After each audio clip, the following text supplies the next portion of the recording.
Good morning and welcome to Sahara TV's breakfast show. And this morning we'll be analyzing the newspaper headlines as well as looking at what's trending in the dailies today. And with us to help shed light and give concise analysis on the trending news is Akin Olawonyi. That's the executive committee member, Campaign for Workers and Youth Alternative. Akikumi, it's a pleasure having you on Sahara TV. It's my pleasure too. Good morning. Our main interest has to do with, and the issue that we will be looking at has to do with the palliative sharing amongst the states. And we have that major headline in the Punch newspaper. Anger State Warehouse Rise, Delay Palliative Sharing. I mean, you've had so much about all these palliatives being given and across the states. And some Nigerians are saying, of the opinion that most of these funds will go into private pockets. Let's get your reactions to some of this. Okay, just as you said, the cynicism of our people is not outrageous. The fact that a whole lot of people actually think that palliatives will end up in private hands and will be completely siphoned is not just because our people are unnecessarily cynical. It is based on the facts. We have what we call precedents before now. And the precedent I'm even talking about is not about 10, 15 years ago, just a few years ago during the COVID-19 pandemic. At that point, around October 2020, was when NSAS protests took off across the southern part of the country and some places in the north central, Abuja, Jos, and the rest.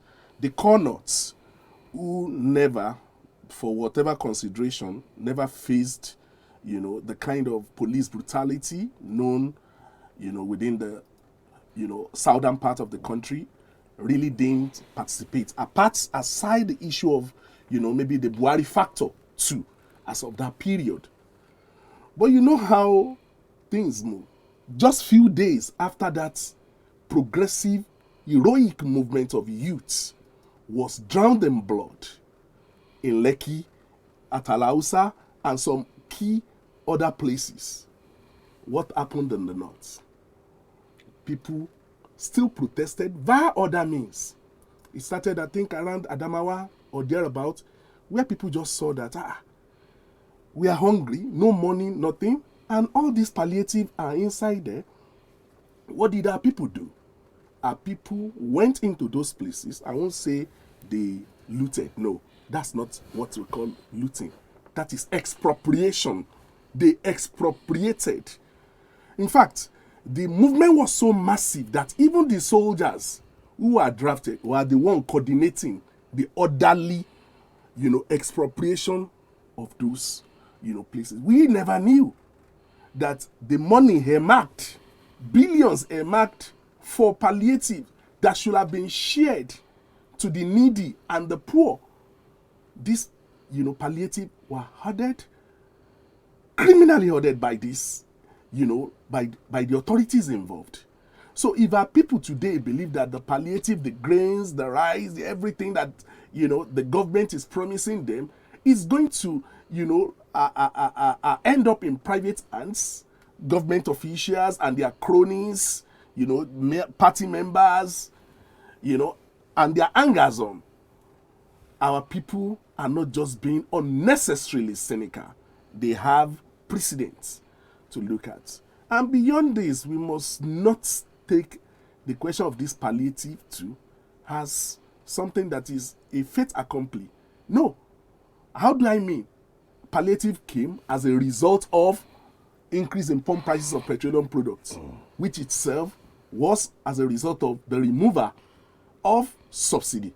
The same subsidy that had been, subject of controversies ever before now. So, some of us are still of the opinion that that policy is anti-people. That policy is something that the masses of Nigeria should continue to campaign against, even while we are still buying at 600 and something, because it is not given. It is still a question of the balance of forces between the government and the people. So in Kenya, where the same policy was introduced, just few days ago, it was reversed after months of protest. So the Nigerian Labour Congress, the progressive organizations across the country must not relent in their efforts at exposing the fraud of this policy and continue to call for its removal. Because just as they said, all other things that they want to use to soften the pains will definitely not work. So that's still our principled position as far as subsidy removal is concerned. Labour has said that, insisted that 5 billion naira is not enough. I mean, considering the stance of Labour so far, that's the stand that Labour had taken on this issue so far. Yeah. Should we just be contented, or should Nigerians and the Labour movement itself be contented with some of these demands, especially their core demands that are not actually reflecting in the lives and the cost of living of average Nigerians? Obviously, even if you give 10 billion naira per state, it will still not solve the real impacts, the negative impacts that this removal. Maybe people don't know what petrol really means. It is the lifeblood of everyday living, of economy, in a situation whereby nothing seems to be working. People pay for electricity that is not supplied. Aside the urban centers, go to all the rural areas. It is petrol. I will give you an example. I was in an oil producing, community last year, in the south, Kwale to be specific. If I tell you that community has no electricity, despite, daily extraction of crude oil from that community.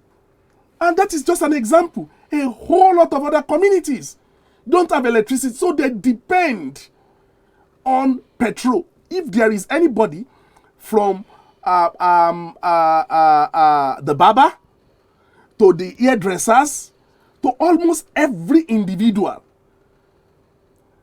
the so-called SMEs that you want to empower, it is this fuel that they use in powering all these their small generators before life can continue. So whenever there is any increase in the price of petrol products, it has a net effect on the charges for the services, on the prices of goods and services across the country. So if you go ahead and give people 8,000 naira that they wanted, that they first proposed before they backed out for 6 months, how much is 8,000 naira going to cost? When a tuber of yam in Ikeja here, just one tuber of yam in Ikeja here, is going for 2,800, 3,000 naira.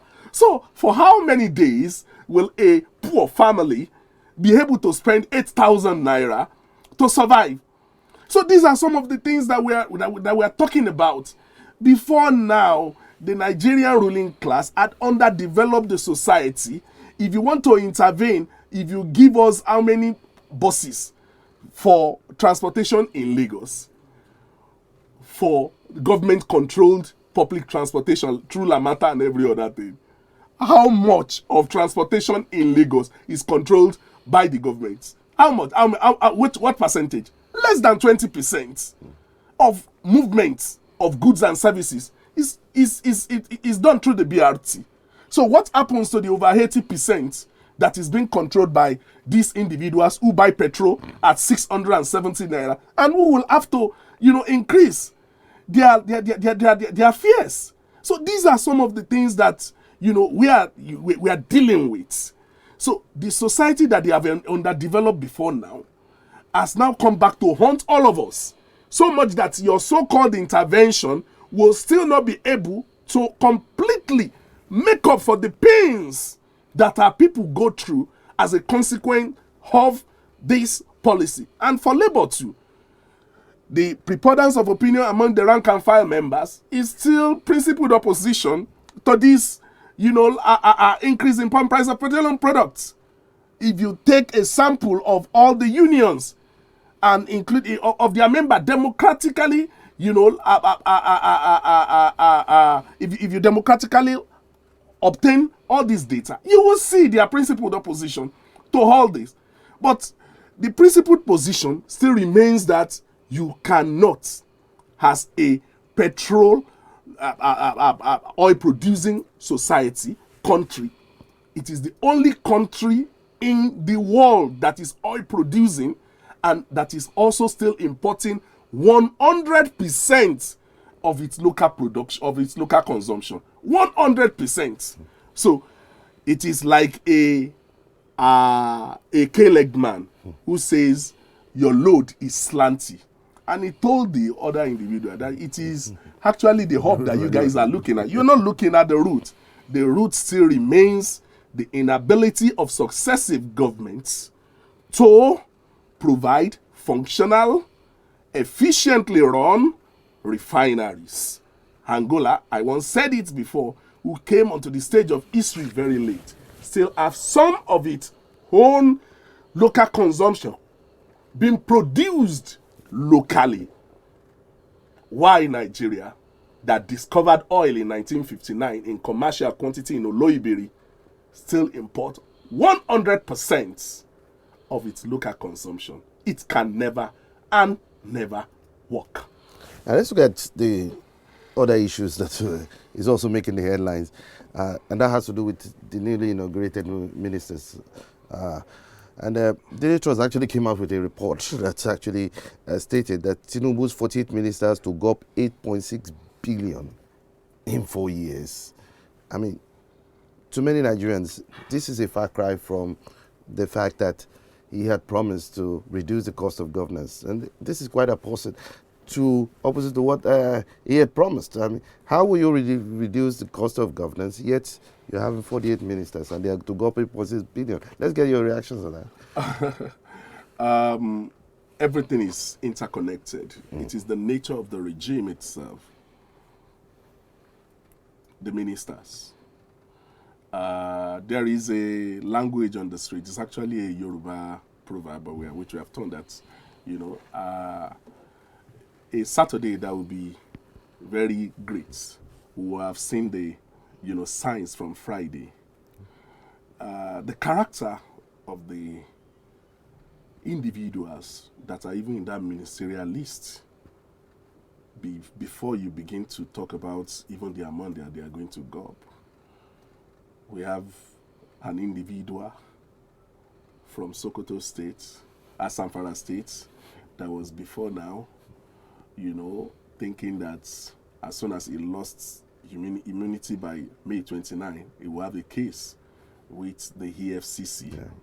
But today, the same EFCC chairman of Hope is now the one, in detention, in the Gulag, while the accused is today a minister of the Federal Republic of Nigeria. We have various examples like that. An individual came from Rivers State. The first thing that he talked about, is that people should be ready to lose their buildings. He told workers just maybe a few hours ago, just yesterday, the Wahala has come. These are not individuals that you can expect anything radically different from what we have been seeing from. You can't. You really can't. So, going back to the amount that you said they are going to go, 8.2 billion naira is a very small money to these dudes. What is 8.2 billion naira? If it were to be 8.2 billion naira in 4 years, Nigerians will even be, rejoicing that it's just 8.2 billion naira. Extra codes, aside other amounts that are not going to be captured in it. What is 8.2 billion naira? When just 490 and we have 360 in the House of Representatives, we have 109 at the Senate, so that is just 469 individuals. Go and check the record, how much we used in sustaining them in Buhari's 8 years. average just 150 billion naira every year. For that Buhari's 8 years, they got trillions. They got far more than 1 trillion in Buhari's 8 years. Officially, not unofficial. So this is the same thing that we've been saying. You said a country is in financial crisis. You said people should try as much as possible to understand and be ready to make sacrifices. You said, we need to tighten our belt. But all these measures seem one-sided. We've seen nothing from the other side. The cost of governance keep going up. So you have 8.2 billion naira in 4 years, average of 2-point-something billion per annum, aside ESTA codes, aside other things, for just 48 individuals, less than 50 individuals. So these are the reasons why workers, the youths, and the poor masses have genuine reasons to say that, no, we cannot bear this any longer. You wanted to save some money from subsidy? The same time, the same subsidy that you used as an excuse in the past, that's the reason why you are not able to fund university education, to fund this. And at the same time, you are also increasing, school fees in our universities. You can see in one of the reports, the number of dropouts. Okay. So these are some of the contradictions that are there. Well, you can be part of this program, and we'd like to hear your thoughts and your comments. And the number to call is right there on the screen. It's 0704 9941 413. Again, it's 0704 9941 413. And if you're calling outside Nigeria, don't forget to add the country code +234 704 9941 413. That's the number to call if you want to be part of this analysis in this program. Akikumin, yeah. Well, you've actually touched on this earlier on, okay, but it's good we look at it also holistically. Okay. How will you assess the overall composition of President Tinubu's cabinet in terms of diversity and expertise? I'm not really a fan of, wanting to believe that it is just the expertise of the appointee that matters. I don't always subscribe to that because we've seen it on the internet.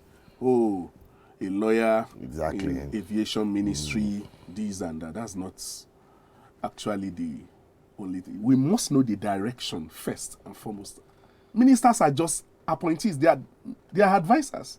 One president the other time said, when they accused him of not constituting his cabinet, he said, are they not noisemakers? It is not making excuses for him anyway, but that is the what do you call it? The orientation in this climb.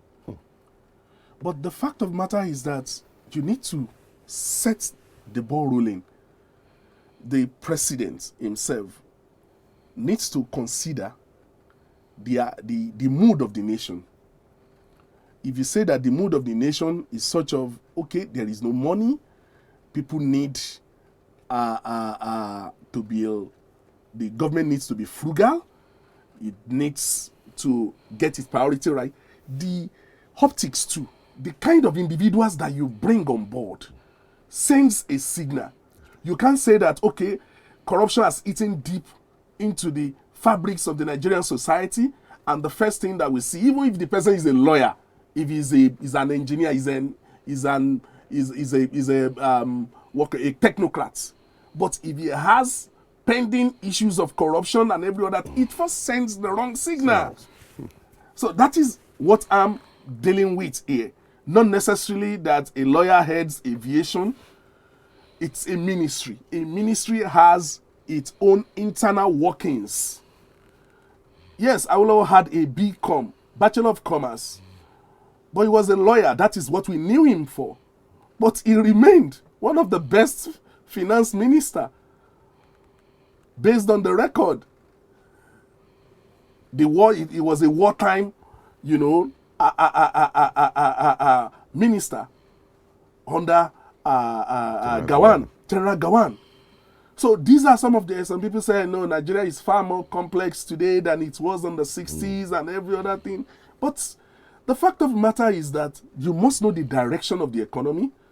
You must know the direction that a regime wants to pursue. So it is not, aside the ones that are technical, like the Ministry of Justice, where you must have a, what do you call it there, a lawyer heading it. Every other ministry, it is not so much of the so-called expertise, because I've seen that kind of critique on the internet, which does not cut it for me completely.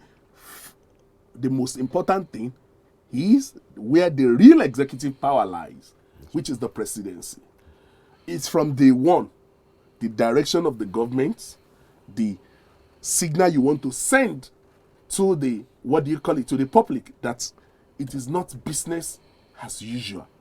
But when you go and bring all sort of old individual, by old, I do not mean age, because you can be in your 70s, whereas your ideas are genuine, are as, viral as possible, and you can be in your 40s, stuffed with bad old ideas. So when I say old politics, the same usual faces that we have seen, and it couldn't have been otherwise, because the presidency, the election, how it was won, and every other thing was also a product of bringing everybody, irrespective. The main agenda was to capture that power first, irrespective of the individual that is helping us. And since they say it's about patronage too, you have to settle the boys who did the work. So